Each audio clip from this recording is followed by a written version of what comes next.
Donald Trump has been elected President of the United States, and one of the most powerful people on earth has returned. The electric vehicle industry will see a better development outlook, but not in the near future. It will take at least a year. This is not because Trump supports the biggest competitor, China's electric vehicle industry, but because there has now been a bridge built between the US and China, a bridge called Elon Musk. In addition to being the world's richest person today, Musk is also politically ambitious. In this election, his boldness was such that he was willing to stake everything on Trump, going all in. This is certainly not just for economic benefits. And after Trump's election, since his term is only 4 years, his primary task will be how to extend the political legacy he leaves behind after his term ends and profit for his family. Therefore, he must find one or more reliable political allies who can remain tied to the Trump family. Currently, the two brightest figures in this regard are Vance and Musk. I am even confident that Musk is about to transition from an over-rich businessman to following Trump's footsteps, officially stepping into the Iron Throne of the United States. I want to introduce a basic political principle. Power is always greater than money. Money is just a tool and byproduct of the power struggle. Why was Trump able to crush Harris so easily? Because he paved a way for new elites who wanted to challenge the American deep state and the monopoly of old power. The most powerful follower on this path is Musk. Therefore, the development of electric vehicles and various green energies does not depend on what Trump said before the election. Of course, this won't be a major development in the next year, and it will have to wait until Trump's new government completes the restructuring of power. Electric vehicles, as a key project of Musk, the spiritual successor to Trump, will be mainly about cooperation between the US and China rather than competition. While Tesla and China's BYD and other electric vehicles fiercely compete, they're not the real enemies. The real enemy is still the gasoline car industry, which controls the vast majority of the market. And as long as this situation doesn't change, Musk will continue to use China's industrial chain and maintain a focus on cooperation. His business may not develop significantly in Trump's first year, and as Musk is a very adaptable person who won't directly oppose Trump's will, but as he enters the peak of political power, create a massive shock for traditional automakers like Ford, GM, Volkswagen, and Toyota.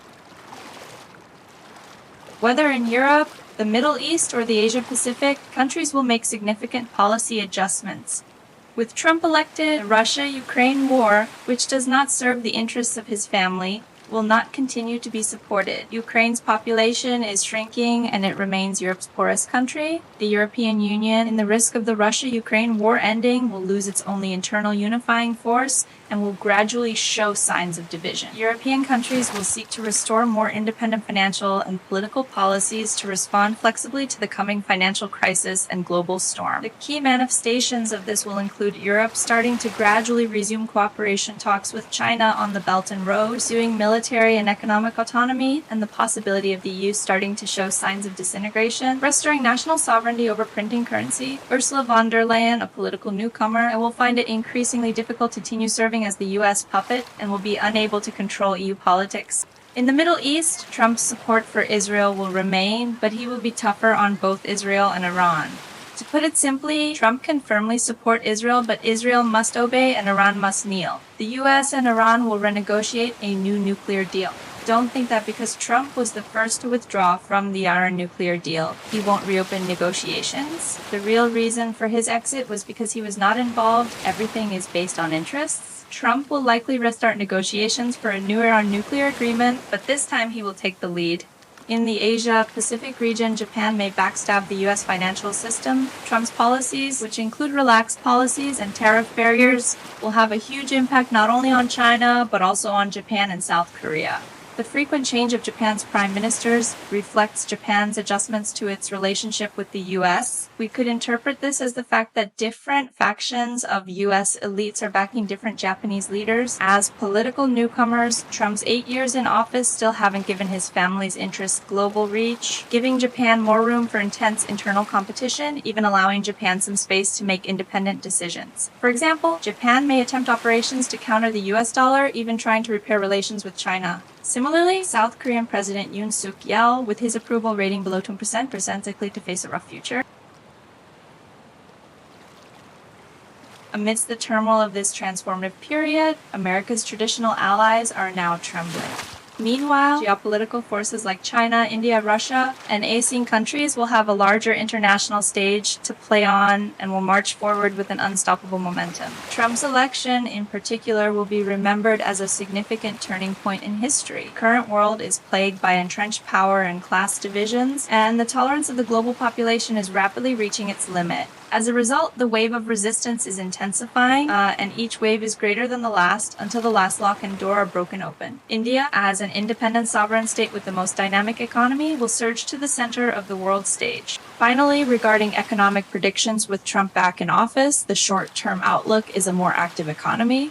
Stock markets, gold, and futures markets have already started reacting. However, long-term outlook points to significant risks of malignant inflation in the U.S. The logic is that if the economy falters, Trump will print money and lower interest rates, injecting liquidity, boosting short-term economic growth. But this also opens up opportunities for capital to escape, and the U.S. stock market may hit new highs, but these new highs will be bubbles. After that comes the collapse of the stock market, malignant inflation, and a global recession. During this process, we will witness intense battles between Trump and the Federal Reserve, with Trump demanding the Fed slow down interest rate cuts to help inflate the economic bubble. The U.S. is not afraid of economic collapses. Financial collapse is part of the American economic cycle. During this process, the U.S. will continue to harvest from abroad and carry out a round of mergers and restructuring of internal power. The outcome of this election will have a huge impact on global markets, and we must all prepare for the challenges ahead. The dollar and the BRICS countries will experience fierce competition, but this doesn't mean we should immediately de-dollarize and promote the internationalization of the BRICS currency. The BRICS currency will be like a sword of Damocles. If the US moves to abuse the dollar's hegemony and cause global market disruption, the BRICS currency will come into play. The basic logic is that as long as the US continues to excessively exploit the global financial system, the BRICS currency will naturally become a haven for other countries. The biggest beneficiaries of this will be China, India, and Russia. The nationalization of the BRICS currency will not be self-initiated, but will happen naturally. Similarly, if the U.S. loses its dollar hegemony, it will lose its ability to exploit the global market. Trump's expansion of liquidity in financial markets will end up drowning his own allies. The dollar and the BRICS countries will experience fierce competition, but this doesn't mean we should immediately de-dollarize and promote the internationalization of the BRICS currency. The BRICS currency will be like a sword of Damocles. If the US moves to abuse the dollar's hegemony and cause global market disruption, the BRICS currency will come into play. The basic logic is that as long as the US continues to excessively exploit the global financial system, the BRICS currency will naturally become a haven for other countries. The biggest beneficiaries of this will be China, India, and Russia. The nationalization of the BRICS currency will not be self-initiated, but will happen naturally. Similarly, if the U.S. loses its dollar hegemony, it will lose its ability to exploit the global market. Trump's expansion of liquidity in financial markets will end up drowning his own allies. In the future world, those who are part of the BRICS will be able to escape the US dollar's hegemony. Those who are friends of the US may become the pool of water the US draws from. As for India, the best choice is to actively develop the electric vehicle industry, strive to become a bridge between China and Europe, raise the BRICS, and align with Russia. Long live India!